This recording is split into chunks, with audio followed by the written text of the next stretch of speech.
আসসালামু আলাইকুম প্রিয় দর্শক, স্বাগতম জানাচ্ছি আমার আজকের পর্বে। খুবই সহজভাবে ঝটপট কোনো রকম ঝামেলা ছাড়াই ভীষণ মজাদার একটি সকাল বিকেলের নাস্তার রেসিপি আজকে আপনাদের সাথে শেয়ার করব।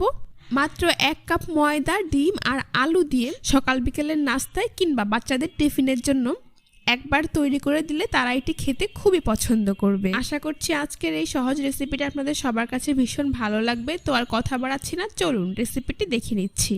এই রেসিপিটি তৈরি করার জন্য প্রথমেই একটি মিক্সিং বলে আমি 1 কাপ পরিমাণ ময়দা নিয়ে নিচ্ছি। আপনারা চাইলে এর পরিবর্তে আটাও নিতে পারবেন। দিয়ে দিচ্ছি স্বাদ মতো লবণ। তারপর এখানে আমি দিয়ে দিচ্ছি প্রায় 1 চা চামচ পরিমাণ চিনি। রান্নার রেগুলার তেল দিয়ে দিচ্ছি 1 টেবিল চামচ পরিমাণ। এবার এই সবগুলো উপকরণ একসাথে খুব ভালো করে মিশিয়ে নিচ্ছি। এখানে ময়ানটা যত ভালো হবে আর যতটা বেশি সময় নিয়ে ময়দা তেলের সাথে মাখিয়ে নিতে পারবেন, নাস্তাটা তো বেশি খাস্তা এবং ক্রিস্পি হবে।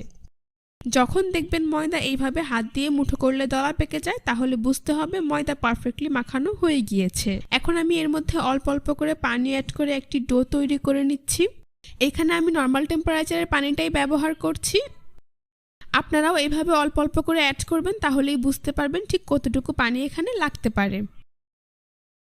এখানে ডোটাকে খুব বেশি নরম কিংবা শক্ত করে ফেলা যাবে না, নর্মাল রুটির ডোয়ের মতো করে একটি ডো এখানে তৈরি করে নিতে হবে। তো দেখতেই পাচ্ছেন আমার ডো তৈরি করা হয়ে গিয়েছে। এখন আমি এর উপর সামান্য পরিমাণ তেল মাখিয়ে একটি ঢাকনা দিয়ে ঢেকে এটাকে রেস্টে রেখে দেবো 10 থেকে 15 মিনিটের জন্য।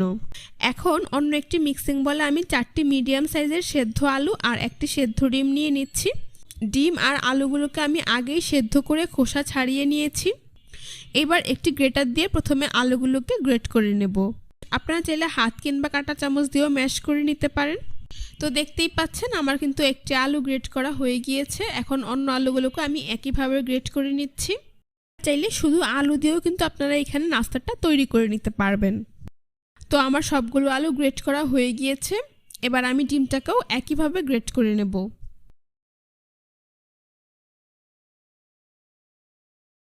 তো আমার সবগুলো আলু আর ডিম গ্রেট করা হয়ে গিয়েছে। এবার আমি প্রথমে এর মধ্যে অ্যাড করে দিচ্ছি একটি বড় সাইজের পেঁয়াজ কুচি, কাঁচামরিচ কুচি দিয়ে দিচ্ছি 3 থেকে 4টি, ধনিয়া পাতা কুচি 1 টেবিল চামচ পরিমাণ, ভাজা জিরার গুঁড়ো দিয়ে দিচ্ছি 1/2 চা চামচ পরিমাণ, ধনিয়ার গুঁড়ো 1/2 চা চামচ পরিমাণ, চাট মশলা দিয়ে দিচ্ছি 1/2 চা চামচ পরিমাণ, আর গরম মশলার গুঁড়ো 1/2 চা চামচ পরিমাণ, চিলি ফ্লেক্স অ্যাড করে দিচ্ছি 1/2 চা চামচ পরিমাণ, আর লবণ দিয়ে দিচ্ছি স্বাদ মতো। এবার এই সবগুলো উপকরণ একসাথে হাত দিয়ে খুব ভালো করে মিশিয়ে নিচ্ছি।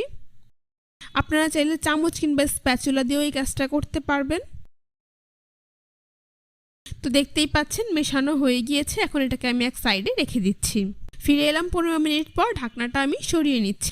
দেখতেই পাচ্ছেন ডো কিন্তু আগে থেকে অনেকটাই নরম হয়ে গিয়েছে। এখন এটাকে আরও কিছুটা সময় আমি মথে নিচ্ছি। তারপর একটি বোর্ডের ওপর নিয়ে নিচ্ছি। বোর্ডের ওপর নিয়ে এটাকে এইভাবে লম্বা রোলের মতো তৈরি করে নিচ্ছি। এইবার একটি ছুরি দিয়ে এর এক পাশ থেকে এইভাবে কেটে সমান 4 থেকে 5টি ভাগ করে নিচ্ছি। তারপর এইখান থেকে একটি লেচি রেখে অন্যগুলোকে মিক্সিং বলে নিয়ে ঢেকে রাখছি, এতে করে লেচিগুলো ড্রাই হয়ে যাবে না। এবার এই লেচিটাকে এইভাবে গোল বলের মতো তৈরি করে নিচ্ছি। তারপর হালকা চেপে চ্যাপটা করে উপরে পরিমাণ মতো ময়দা ছিটিয়ে মিডিয়াম পুরুত্বের একটি রুটি এখানে বেলে নিতে হবে। এখানে রুটিটাকে খুব বেশি পাতলা করে ফেলা যাবে না, আবার অনেক বেশি ভারী করেও বেলা যাবে না। মিডিয়াম পুরু করে রুটিটা তৈরি করে নিতে হবে। দেখতেই পাচ্ছেন আমার রুটি তৈরি করা হয়ে গিয়েছে। এর পুরুত্বটা আপনাদেরকে আমি একটু দেখিয়ে দিচ্ছি। আশা করি আপনারা দেখেই বুঝতে পারছেন। এখন তৈরি করে রাখা ডিম আলুর পুর থেকে পরিমাণ মতো পুর আমি এই রুটির মাঝখানে নিয়ে নিচ্ছি। মোটামুটি 3 থেকে 4 চামচের মতো পুর এখানে আমি দিয়ে দিয়েছি। এইবার চামচ দিয়ে পুরটাকে রুটির মাঝখানে ঠিক এইভাবে স্কোয়ার শেপ করে নিচ্ছি। দেখতেই পাচ্ছেন এইরকম বর্গাকার শেপ দিয়ে আমি পুরটাকে রুটির মাঝখানে সেট করে দিয়েছি। এবার রুটিটার চারপাশে এইভাবে আঙুল দিয়ে পানি লাগিয়ে নিচ্ছি, এতে করে নাস্তাটা ভাজার সময় আর খুলে যাবে না। তো পানি লাগানো হয়ে গেলে এখন রুটিটার এক পাশ এভাবে মাঝ বরাবর এনে ভাঁজ করে দিচ্ছি। রুটিটার অপর পাশও একইভাবে এর উপর এইভাবে এনে ভাঁজ করে দিচ্ছি। রুটিটা ভাঁজ দেওয়ার সময় মাঝখানে এইভাবে ফাঁকা রাখা যাবে না, সেই ক্ষেত্রে ভাজার সময় পুরটা বেরিয়ে আসতে পারে। তাই আমি আবারও অপর পাশটা টেনে ঠিক এর উপর এইভাবে চেপে লাগিয়ে দিচ্ছি। মুখটা খুব ভালো করে চেপে বন্ধ করে দিতে হবে। এইবার নিচের এই 2 পাশেও আমি পানি লাগিয়ে নিচ্ছি। তারপর একইভাবে এই 2 পাশও আমি ভাঁজ করে দিচ্ছি। দেখতেই পাচ্ছেন রুটিটার চারপাশে কিন্তু খুব ভালোভাবে সিল করা হয়ে গিয়েছে। দেখতেই পাচ্ছেন খুব সহজেই কিন্তু আমার একটি নাস্তা তৈরি করা হয়ে গিয়েছে। এখন এটাকে আমি একটি প্লেটে উঠিয়ে নিচ্ছি। আপনাদের বোঝার সুবিধার্থে আরও একটি নাস্তা তৈরি করে আপনাদেরকে আমি দেখিয়ে দিচ্ছি। আপনারা একটু ভালো করে লক্ষ্য করলেই বুঝতে পারবেন নাস্তাটা আমি ঠিক কিভাবে তৈরি করছি। সকাল অথবা বিকেলের নাস্তায় কিংবা বাচ্চাদের টিফিনের জন্য তৈরি করে দিতে পারবেন। প্রতিদিন সকালের নাস্তায় একইভাবে রুটি পরোটা তৈরি না করে আজকের এই রেসিপিটি অবশ্যই একবার ট্রাই করে দেখবেন। আশা করছি সকলের খুবই ভালো লাগবে।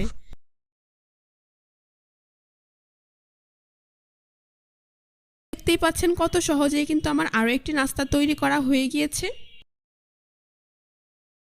এখন এটাকেও আমি প্লেটে উঠিয়ে নিচ্ছি। এভাবে আমি সবগুলো নাস্তা তৈরি করে নেব। সবগুলো নাস্তা তৈরি করে নিয়েছি। এখন নাস্তাগুলোকে ভেজে নেব।